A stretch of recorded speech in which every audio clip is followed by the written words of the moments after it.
Ventana Pública, la radio social de México.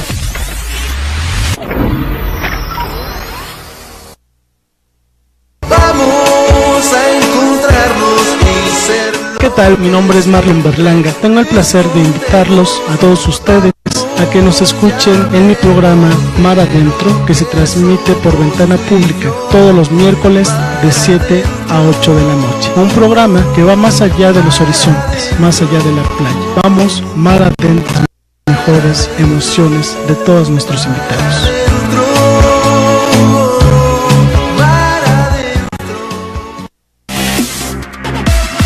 Todos los comentarios vertidos en este programa son responsabilidad de quien los emite.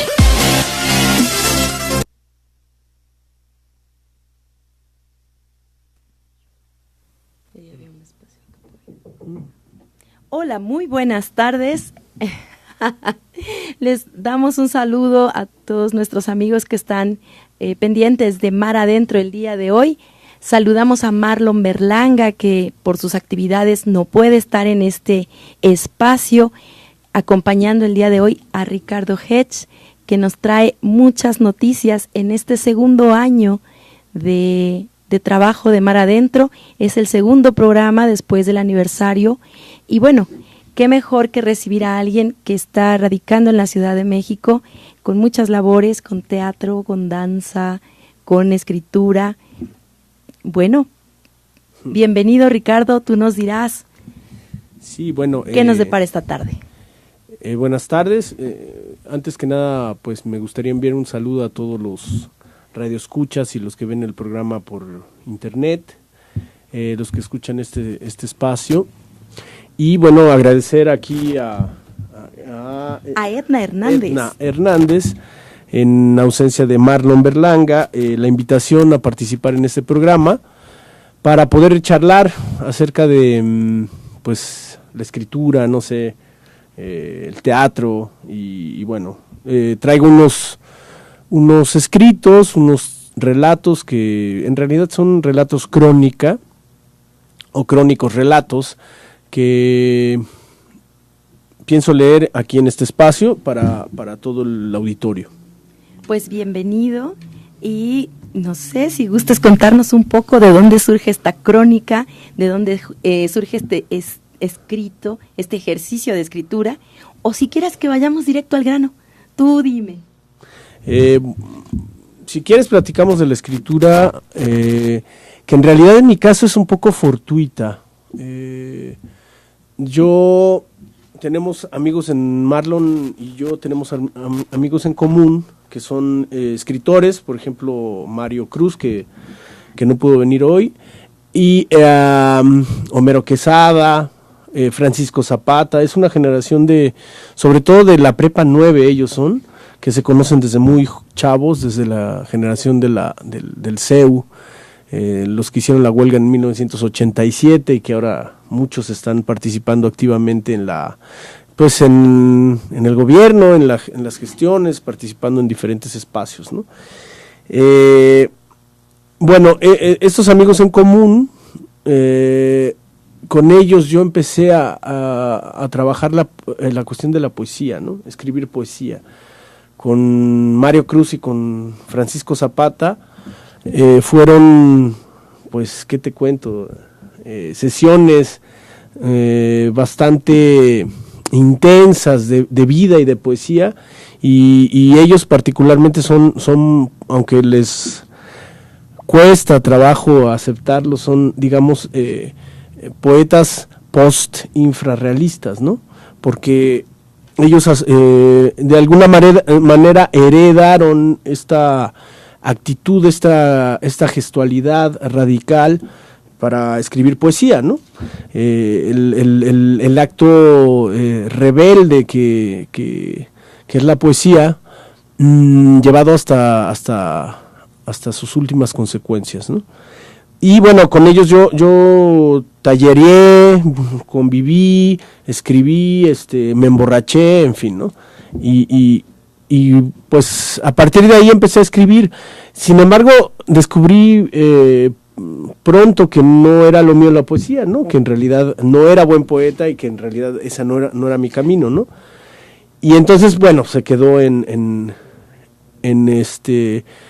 pues en estas sesiones de bohemia, en estas sesiones de vida y de aprendizaje, en realidad, esa escritura. No publiqué en algunas revistas periódicas, participé en publicaciones marginales, pero ya no continué con la escritura de la poesía, ¿no?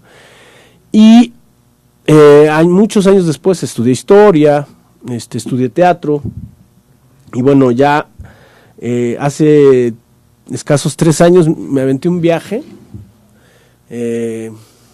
brincando el charquito. Me fui a dar un rol por algunas ciudades de Europa y es muy chistoso, pero yo empecé a escribir relatos de viaje, ¿no? Esto me pasó en Budapest, esto me pasó en París, esto no sé qué. Y la gente, mis cuates me empezaron a decir, bueno, síguenos escribiendo, porque les empezó a gustar y bueno, ya tengo algunos lectores, digamos, ¿no? de las cosas que escribo, y en realidad es ahí que surge la ya muy grande, porque bueno, la mayoría de los escritores empiezan muy jóvenes, con este talento a veces precoz, ¿no? De esta actitud de Rimbaud, de escribir, de muy jóvenes y de comerse al mundo a los 20 años, ¿no? Y de quererlo saber todo y ser los más rebeldes de los rebeldes, ¿no? Y en mi caso, pues empecé a escribir ya a los 42 años, ¿no? Entonces, digo, ya sistemáticamente, en realidad todavía no tengo un libro publicado, en realidad sí, pero es de teatro. Pero no tengo está en proyecto un libro que tiene la idea de reunir las crónicas y relatos no precisamente de viajes, sino de los viajes de la vida, en un primer ejercicio de publicación, ¿no? Esa es la historia en realidad la vida es la que me ha llevado a esta necesidad de escribir, más que digamos, un perfil de que desde la academia o desde niño sabía que yo iba a ser escritor. No fue así, ¿no? Fue un poco más accidental que otra cosa. Y cuéntame algo, ahora que dices estas crónicas, esta literatura de viajes, viaje, tránsito, viaje, descubrimiento, viaje, aventura, viaje, reflexión. ¿Qué sucede con esos viajes? Te lo pregunto porque, pues, justo de repente me parece que se ha desdibujado la narrativa de viajes de las librerías y de los espacios, quedando muy pocos autores, como de repente pienso en Krakauer, ¿no? O pienso en Chatwin, que es también un gran cronista de viajes, pero de repente se desdibuja en los espacios de las librerías. De repente hay el boom épico de la fantasía épica, el boom de la literatura para adolescentes, con todos estos temas de amor y de encuentro del mundo, de descubrimiento del mundo, pero desde la adolescencia. Ahora la literatura infantil también está generando, de hecho, está muy moviéndose y haciendo cosas muy interesantes, y de repente la crónica de viaje o los libros de viaje o la crónica misma pareciera que se ha vuelto un tanto seria, un tanto de más formal. ¿Tú qué piensas de eso? Bueno, en realidad no tendría mucho que decir de crónicas de viaje, porque yo no soy lector de crónicas de viaje. En realidad yo soy lector a mí me gusta mucho la literatura centroeuropea y bueno, de Europa del Este, ¿no? No sé, autores serbios, húngaros, autores austriacos, ¿no? Thomas Bernhard, Peter Hanke, o no sé, Schwinn, ¿no? También Stefan Schwinn, no sé, en fin, ¿no? Hay muchos autores de literatura. Hay un serbio que se llama Danilo Kiss que me tiene apasionado, ¿no? En fin, ¿no? Un rumano que acabo de descubrir que se apellida Cartarescu, que es excelente, y no soy lector de crónicas de viaje. Escribí crónicas de viaje, te digo, por accidente, ¿no? Es como porque mentiría si dijera, no, bueno, yo por ahí tengo elaborado toda una línea, ¿no? de escritura con base en las lecturas tal y cual, ¿no? En realidad yo me formé más leyendo sistemáticamente la historia, ya en la universidad, así, a Braudel, a Carlos Marx, a Carlo Ginzburg, así, y mi entrada a la literatura por eso es tardía, porque descubrí que amo la literatura a los 35 años, ¿no? Entonces, ya después de haber leído muchas cosas de historia y de teatro, porque después estudié teatro, en el CUT, estudié actuación, y bueno, pero en realidad de literatura de viaje no sé mucho, pero escribí algunos relatos de mis viajes, ¿no? Entonces la gente me empezó a pedir, oye, no manches, pues, les empezó a gustar, ¿no? Lo cual me empezó a generar en mí la necesidad de seguir escribiendo, ¿no? De seguir compartiendo con los lectores estas imágenes, estas historias que no necesariamente eran sino reflexiones sobre la vida, sobre las imágenes que de alguna manera me han acompañado durante la vida, ¿no? Y han nutrido mi existencia, ¿no? Pero bueno, sí he sido testigo de algunas cosas bastante interesantes, ¿no? Por ejemplo, les voy a leer un relato que habla de una chica que se llama Fama. Bueno, así le puse yo. Era una vecina del edificio donde yo vivía, y este edificio era un edificio muy peculiar, de la calle de Ayuntamiento, ahí en el centro. En el centro histórico. Ajá. Sí. Y bueno, se los voy a leer más bien para abrir boca. Para abrir boca. Fama era la chava más hermosa de los departamentos amueblados de la calle Ayuntamiento 133, en la colonia Centro. Le llamaban así no por el parecido con alguna actriz de la película o la serie ochenteras, sino porque era la encarnación de ese espíritu disco pop, su pelo castaño a la afro, sus ojos gatunos pintados con salvaje discreción, sus labios carnosos siempre con la humedad exacta, sus senos de mango que la lluvia desvelaba. ¡Ah, qué hermosa es la lluvia! Solía salir a patinar a las 7 de la noche al parque de la calle de Ernesto Pujivet con sus mini chorcitos ochenteros y sus patines azules de rollerball, y junto a ella toda una algarabía de pendejines que púberes veíamos en sus piernas largas la confirmación de que las chicas Playboy no eran solo un sueño, como nos decía Benito, mientras veíamos la colección de revistas de su tío. De estas aquí no hay en México, afirmaba con un erotismo de onceañero colonizado por la estética hollywoodense. Fama desmentía la estupidez de Benito y su presencia devastadora convocaba a varios machos alfa del hábitat que llenaban de testosterona el ambiente y, a menudo, como buenos mamíferos, medían sus cornamentas en tiros salvajes que, pocas veces, lograban llamar la atención de la reina del barrio. Yo tenía la fortuna de vivir en el mismo edificio que ella y de que mi hermana mayor era amiga suya. Vivíamos en el Castillo de la Pureza. De 44 departamentos, la mitad eran habitados por prostitutas y sus familias. La otra mitad éramos familias disfuncionales, estudiantes extranjeros, peruanos casi todos, transmigrantes, un par de padrotillos, 2 familias normales y una familia comunista, la mía. Ella era hija de una puta aristócrata, de abrigo elegante, Chanel número 5, 1,75 más los tacones, es igual a 1,82 de estatura y maquillaje de vedette perfecto. Cuando su madre desfilaba hacia su trabajo, dejaba una estela de perfume caro, dulzón, que contrastaba con los anteriores aromas, casi siempre más humildes.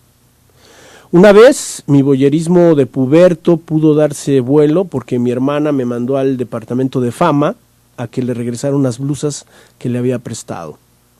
Cuando entré a su depto, me pidió silencio absoluto con el dedo índice. Las cortinas rojas y negras de terciopelo grueso no dejaban pasar ni un halo de luz al interior y una luz roja iluminaba con debilidad la sala. Me dijo, ven, te voy a enseñar algo. Yo fui tras ella y entonces vi que solo llevaba un calzoncito y una blusa sin sostén. ¡Oh, Dios! Mi corazón reventaba de gozo y con una velocidad nunca antes experimentada. Entré a su cuarto y me dijo imperativamente, cierra los ojos. Yo empecé a sentir mucho miedo, un miedo extraño y una excitación desconocida, húmeda. Abre tus ojos, me ordenó. En medio de su cuarto se dibujó en la semipenumbra la figura de un pájaro inmenso colgado de un tronco artificial y con una máscara negra de cuero. Era un halcón peregrino. ¡Wow! Mi excitación fue miedo, deseo, sorpresa y, finalmente, alegría. ¿Te gusta?, preguntó. Dije sí con la cabeza. Me lo regaló mi mamá en mi cumpleaños. Ese día salí de su casa y tardé varias horas en recuperarme. Mi encuentro con Fama fue más íntimo de lo que esperaba. Me platicó cosas que no comento aquí porque me pidió absoluta discreción.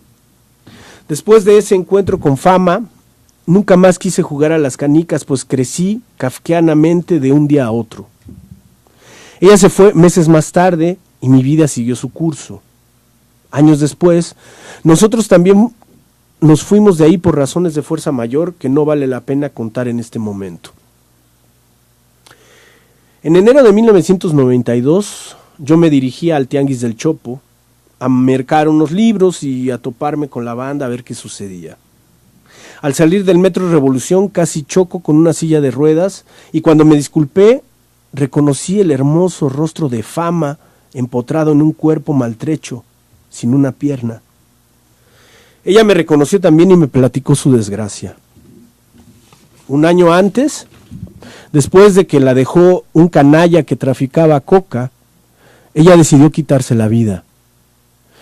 Fue ese mismo día al Castillo de la Pureza y se tiró de la azotea de 5 pisos de altura. Todo ese día, no sé por qué, me dio vueltas la canción de Gloria Gaynor, I Will Survive.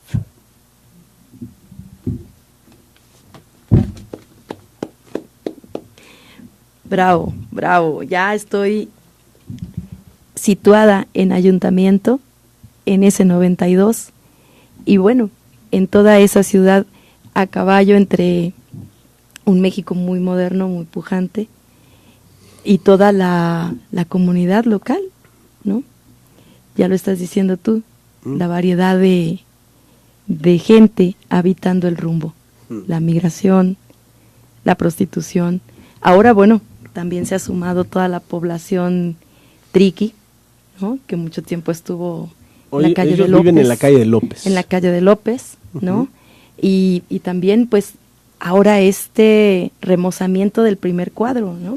Y de las áreas aledañas, ahora pasa justo ahí el Metrobús. Sí, ¿no? Exactamente. Y donde antes pasaba el tranvía, ¿no? Donde antes pasaba el tranvía. Fíjate que yo viví me acabo de cambiar de Santa María la Ribera y vivía enfrente de la calle donde estaba la casa de Cricri.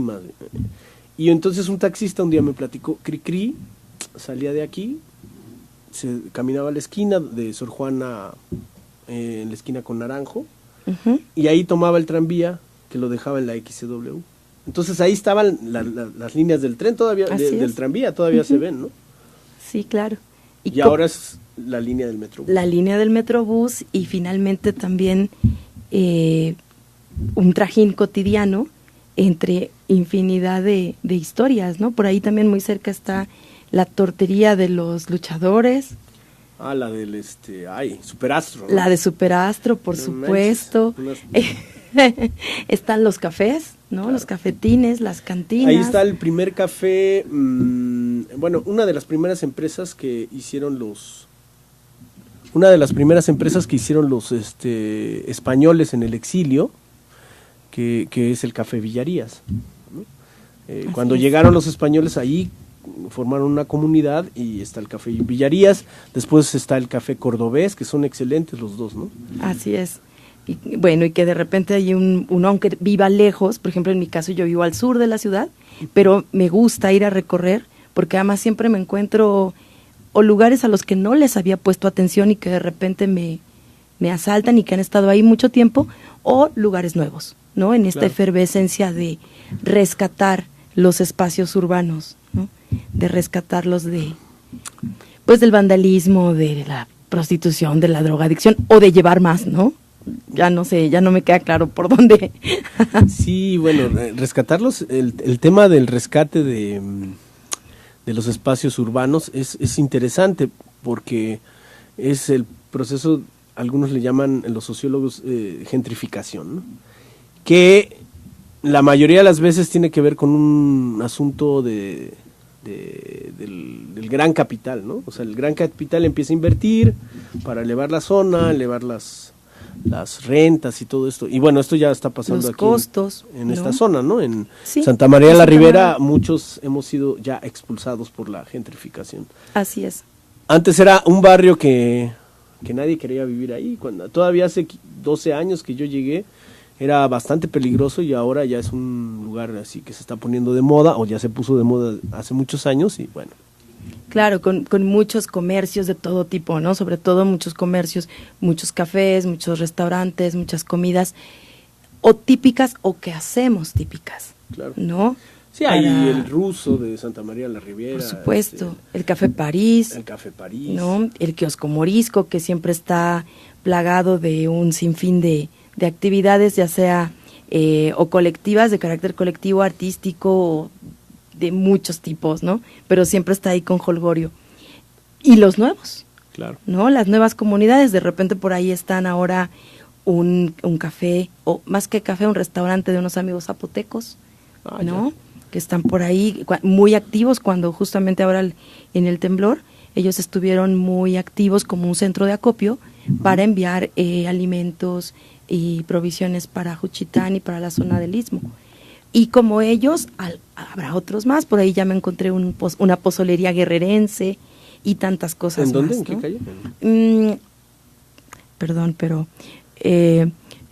no conozco Bueno, la es que calle. emergieron tantos lugares. Sí, hay que- tantos lugares y además, emergen, ¿no? O sea, no solamente emergieron, sino que además constantemente hay una repoblación, una revalorización que de repente también está un tanto descabellada, ¿no?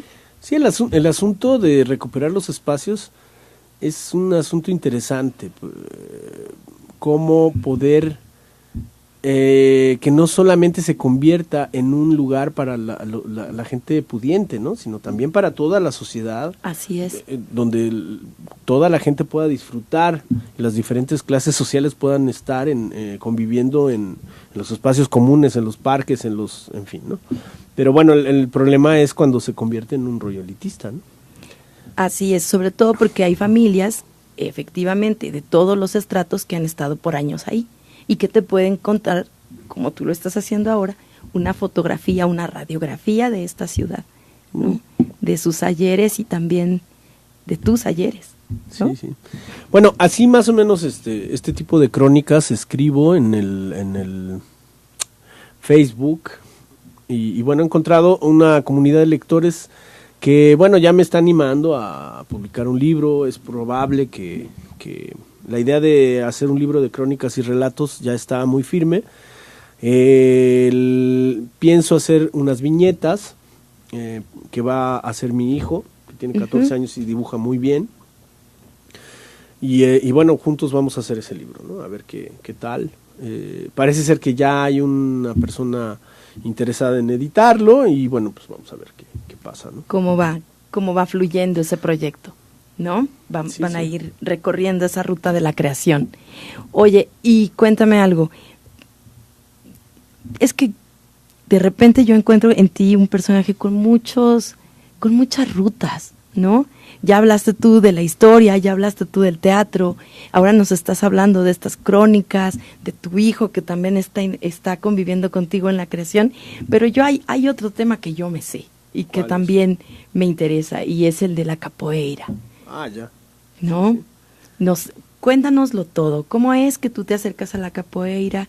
¿Qué es? Porque además ahora observo que también por distintos lugares de la ciudad van apareciendo estas rodas do capoeira, ¿no? Sí. Bueno, yo, la entrada a la capoeira también es una cuestión accidental, porque Ingrid, la mamá de mi hijo, decidió que tomara Darío clases de capoeira y lo llevó ahí a un grupo que se llama Longe do Mar, que quiere decir lejos del mar, ¿no? Uh-huh.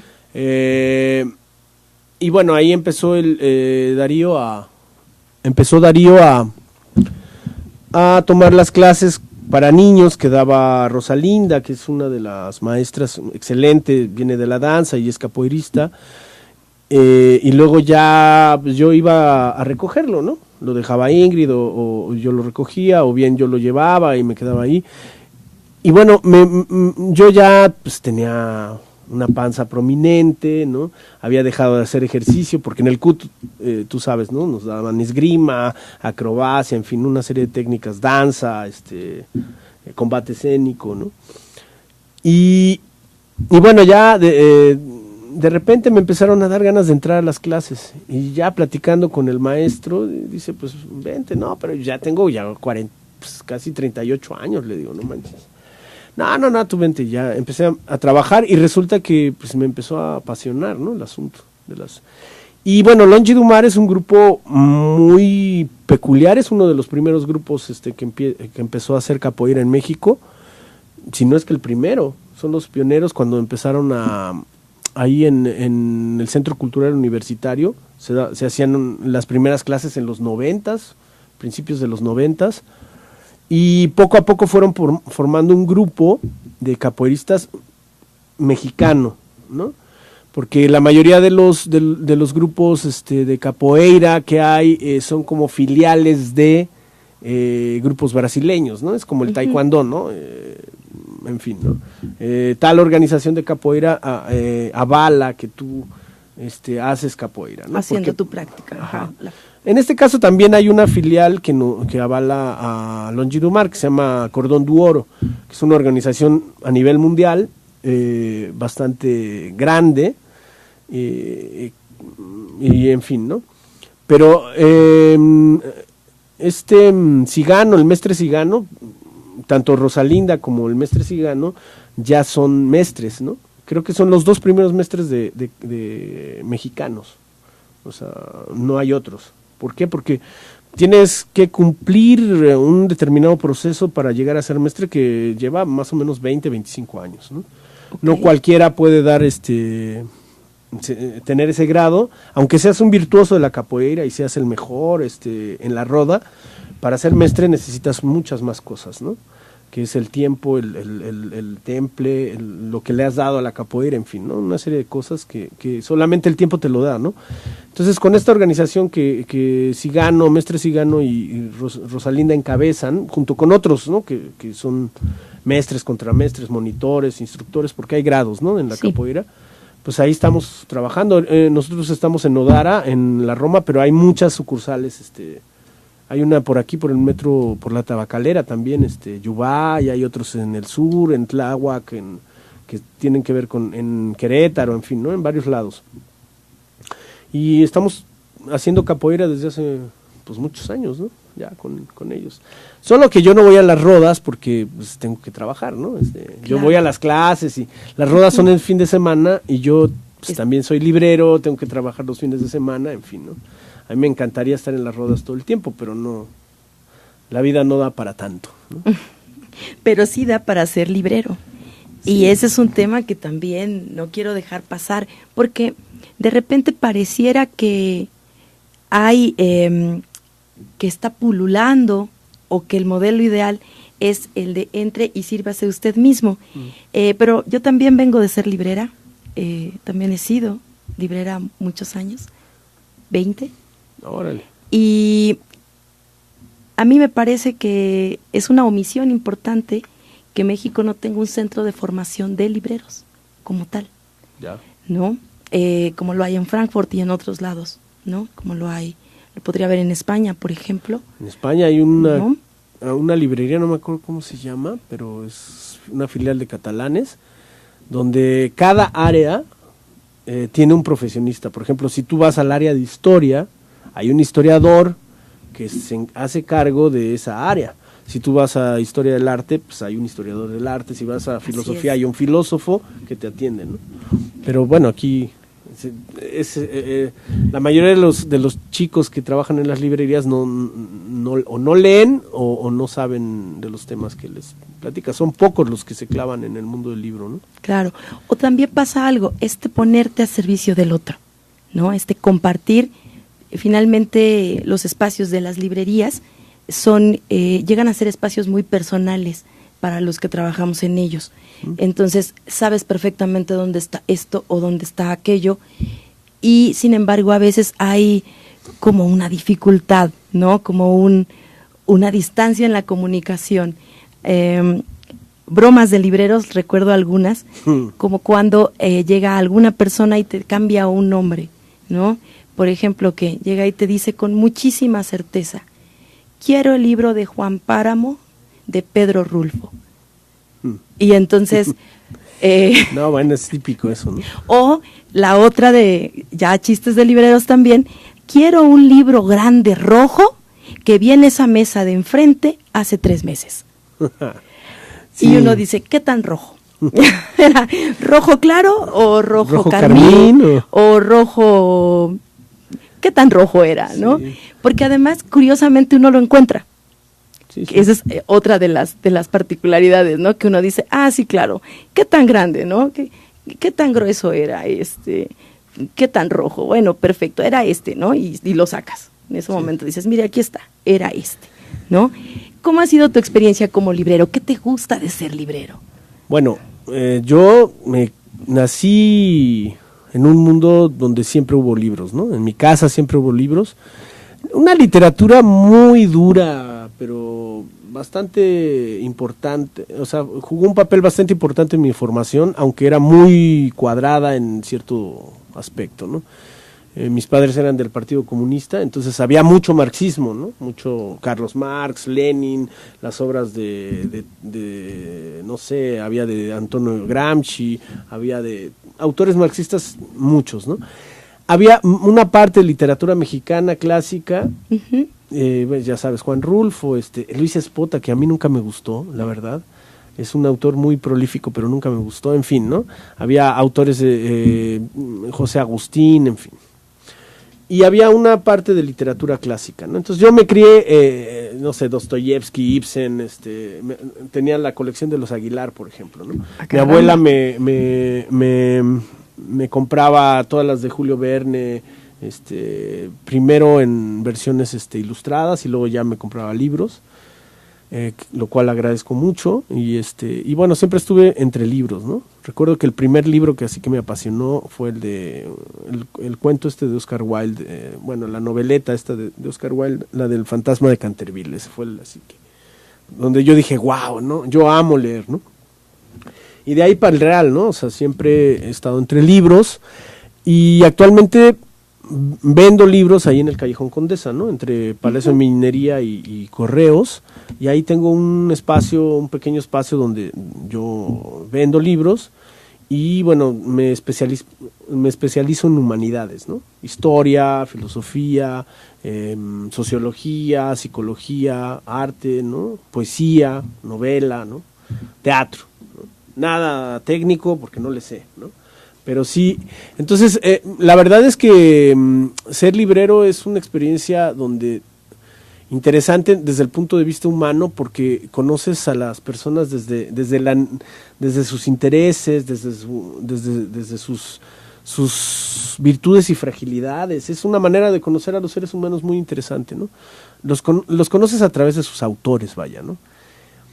Y claro, ¿no? Generas un micromundo en donde ya tienes tus clientes que se convierten a veces en amigos o en escuchas y conversadores, donde vas y platicas y tienes temas de conversación todo el tiempo, ¿no? Entonces es un mundo muy interesante, ¿no? Desde investigadores de la UNAM, ha habido historiadores que llegan, tenemos un cuate que es le decimos el gringo, pero es belga, y en fin, ¿no? Hay cualquier cantidad de personajes que conoces, ¿no? A través del intercambio con los libros, ¿no? Y bueno, llevo muchos años vendiendo libros, de alguna manera fue mi sostén cuando estaba en la facultad y estaba estudiando, y después se convirtió en un oficio, ¿no? Es un medio para poder hacer otras cosas, ¿no? Por ejemplo, gracias a los libros puedo hacer teatro, ¿no?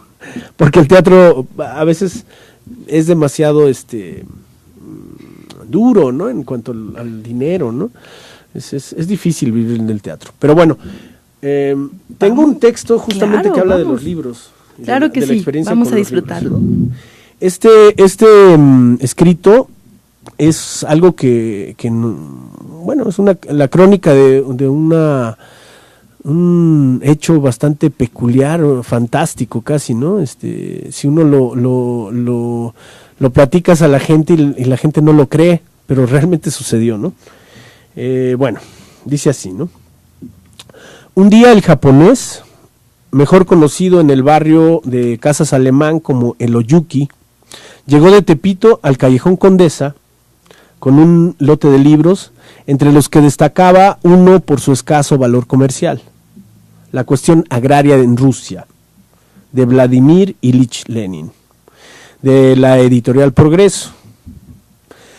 Al revisar su botín bibliográfico, el japonés encontró con el nombre de un ignoto como sello de propiedad en una de las páginas falsas del libro de Lenin. Un nombre cualquiera en apariencia. Dentro de las hojas del libro habían también, a manera de separador, una foto retrato de 3 niños entre 10 y 6 años que eran, por su parecido, indudablemente hermanos. De pronto el japonés le cae el 20 y le pregunta a Francisco Zapata, el poeta: «Oye, Zapa, ¿un tal Carlos Mongar no es el señor Carlos?». El japonés decide: «Me parece que sí», responde Zapata. «Creo que es su seudónimo de escritor». El japonés decide entonces ir con el señor Carlos y, dándole el libro, le dice: me parece que esto es suyo, don Carlos». El rostro de Carlos Mongar, escritor y poeta tijuanense, no pudo ocultar el asombro que esa entrega le causó. «¿Dónde lo encontraste, Rafa?». «En Tepito», responde el Oyuki.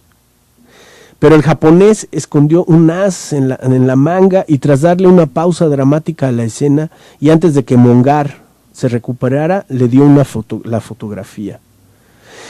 El rostro solemne de Carlos Mongar perdió su dureza y de pronto se halló desnudo en el callejón de los libros, totalmente vulnerable.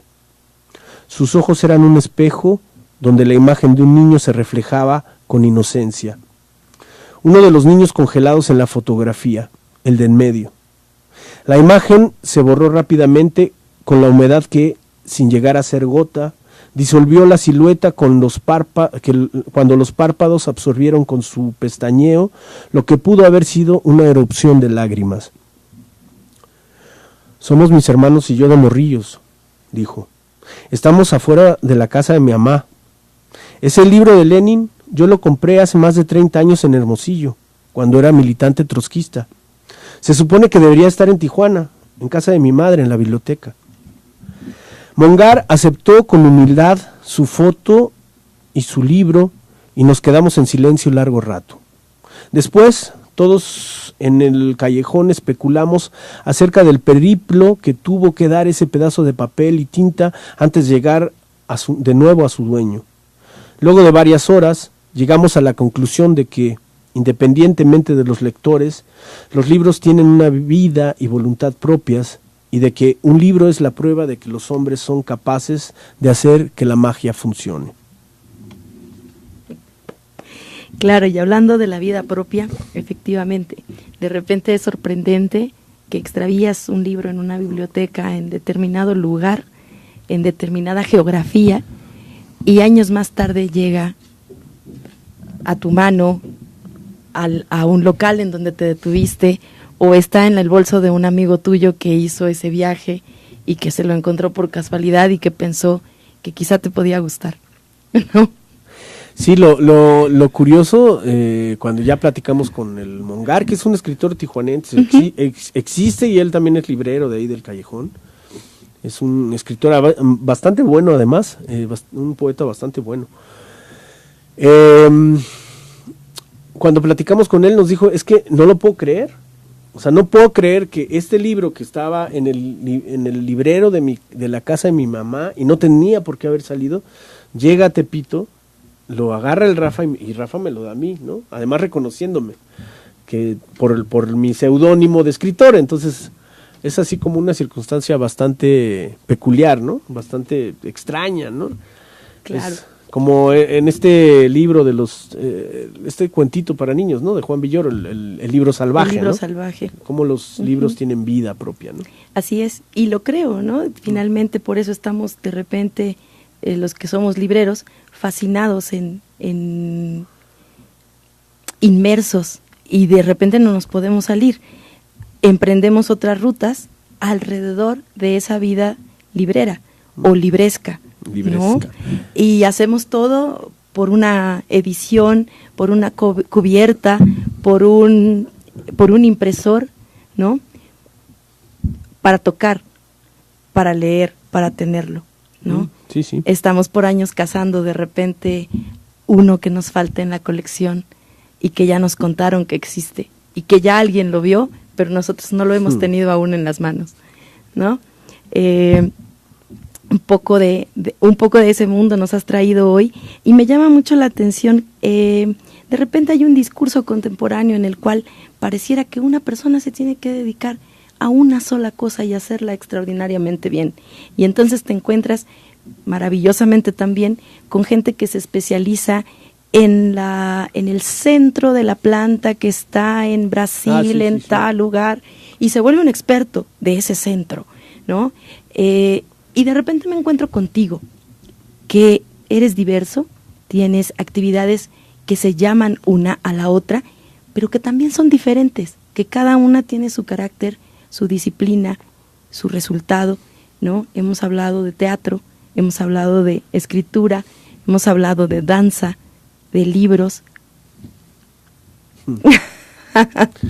Bueno, en realidad a mí me gustaría solamente vivir de teatro, ¿no? Y de escribir, pero pues tienes que hacerlo, trabajar me gusta mi labor de librero, la verdad.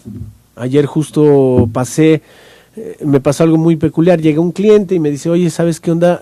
Tengo unos libros que ya me están estorbando porque no caben ya en mi librero y mi biblioteca, ya no quepo, no sé qué, ¿no? Y ya quedo con él y lo reconozco y digo, bueno, este chavo lo conozco, me ha comprado un par de libros, no es un cliente asiduo mío, pero me ha comprado un par de libros. Y ya platicando con él, le digo, bueno, ¿y dónde vives? Dice, vivo en la calle López, ahí en esquina con Victoria, y vive en el edificio Victoria, que es un edificio fantástico, está fabuloso. Ese libro es una obra, ese edificio, perdón, es una obra de arte.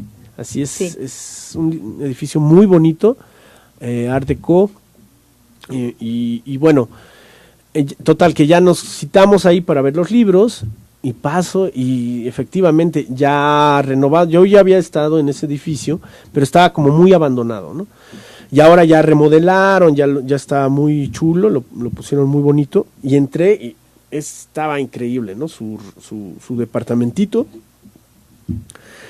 porque son espacios muy chiquitos. Antes parece ser que era como de suites, ¿no? Uh-huh. Lo cual era en los 40 algo rarísimo, pero ese era un edificio de suites, por eso están pensados como espacios muy pequeños, porque en los 40 los departamentos eran muy grandes. Claro, 120 metros, 160 metros, 180 metros, eran realmente pisos completos, por eso había de repente familias múltiples viviendo en esos espacios. Sí, sí. ¿No? Y había cuarto de servicio, en fin, ¿no? Sí, eran inmensos. Pero estos espacios son como de 60 metros cuadrados, ¿no? Que es lo que ahora se usa, ¿no? Sí. Un departamento normal, pero de una belleza.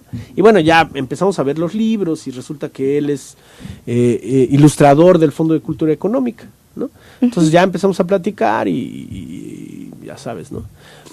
Y de repente me empieza a enseñar sus libros y le digo, mira, están fantásticos los libros, pero yo necesito ver el valor comercial también del libro y ya, bueno, ya.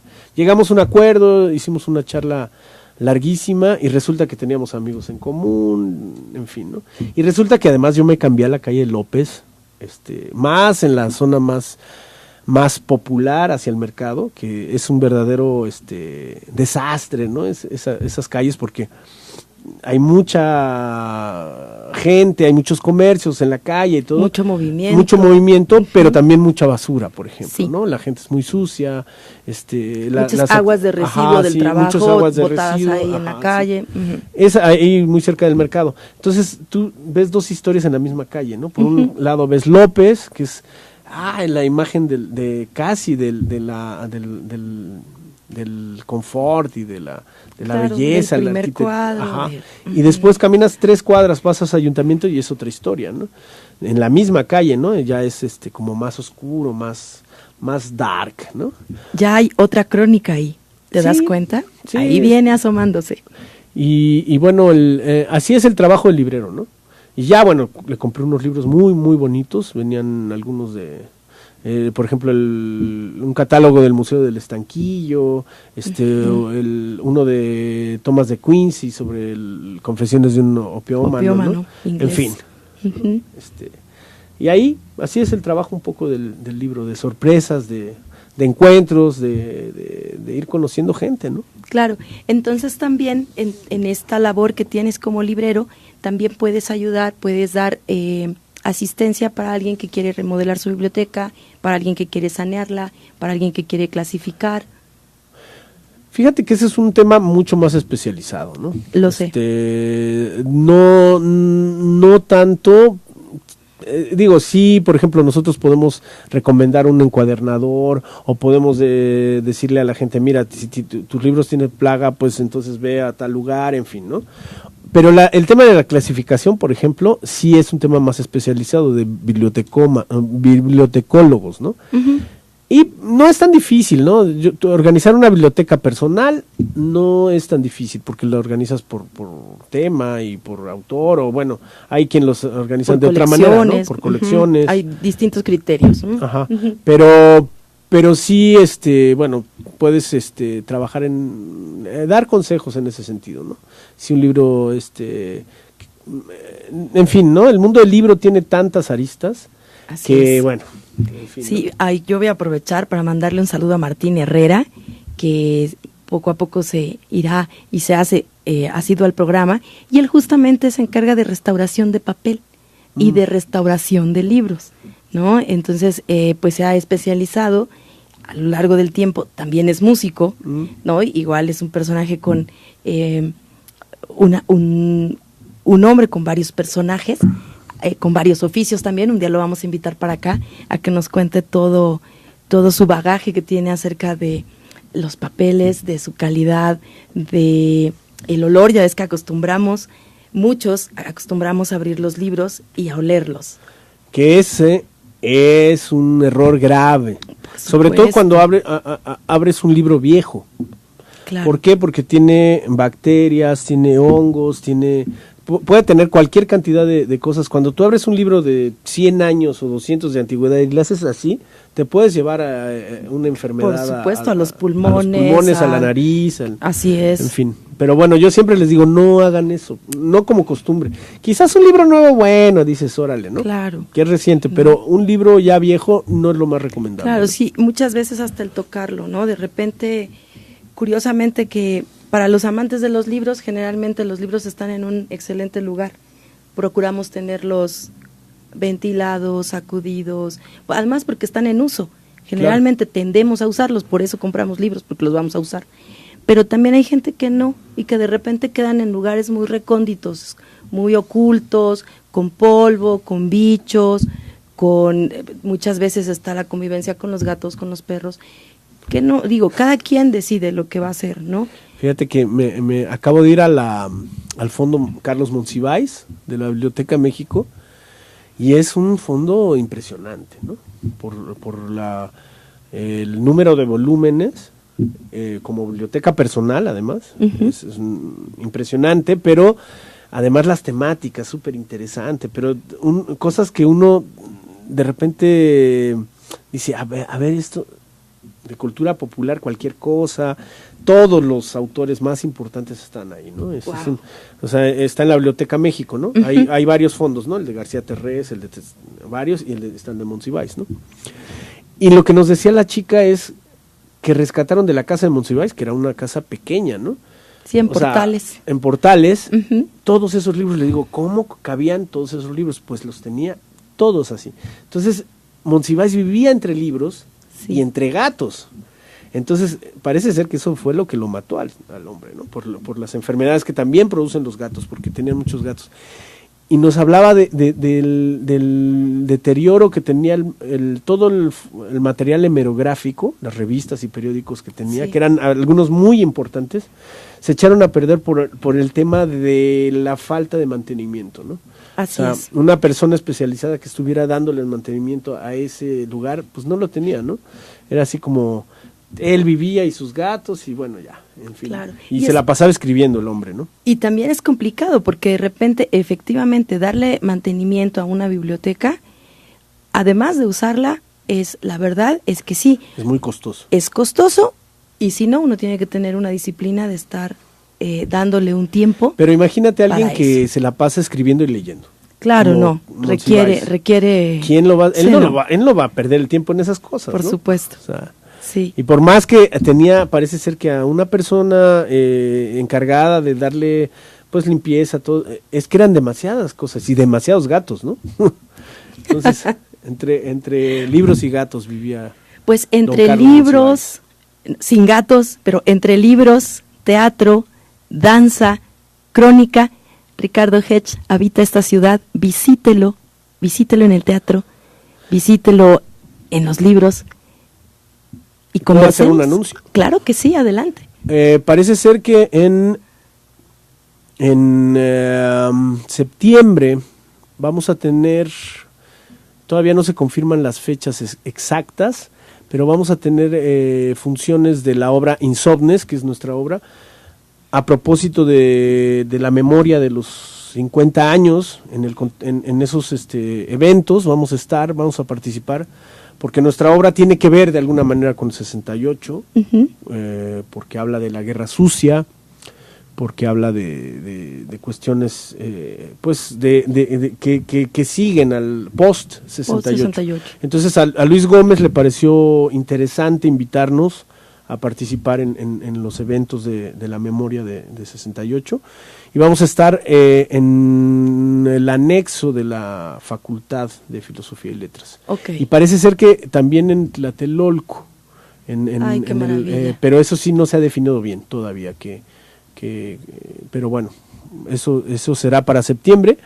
y con la obra que tenemos, que es Insomnes. Ya venimos Ulises, Yupanqui y yo, y estuvimos aquí hablando sobre la obra largo y tendido, ¿no? Claro que sí, pues la vamos a reprogramar en el canal para estar vigentes con esa información, y efectivamente hay un antes y un después del 68.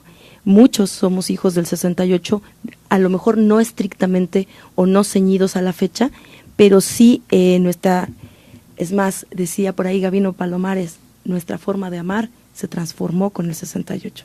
También hay una otra forma, ¿no? Claro. Nuestra forma de vivir el mundo se cambia con el 68 y muchos, los que estamos aquí, somos fruto de ese cambio, de esa transformación.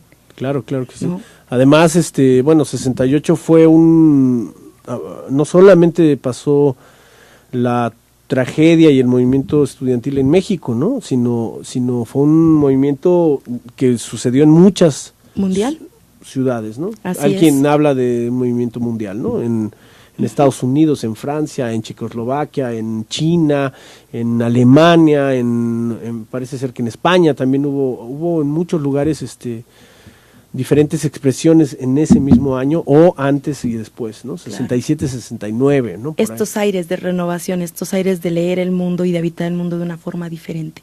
¿Cómo? ¿Quién sabe cómo? Pero hacerlo distinto, ¿no? Sí.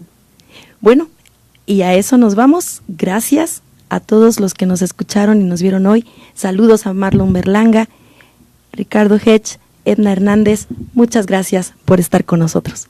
Chao.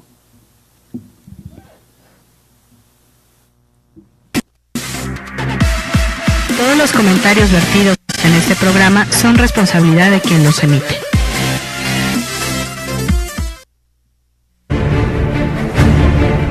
Nuestra razón de ser es la gente. Ventana Pública, la radio social de México.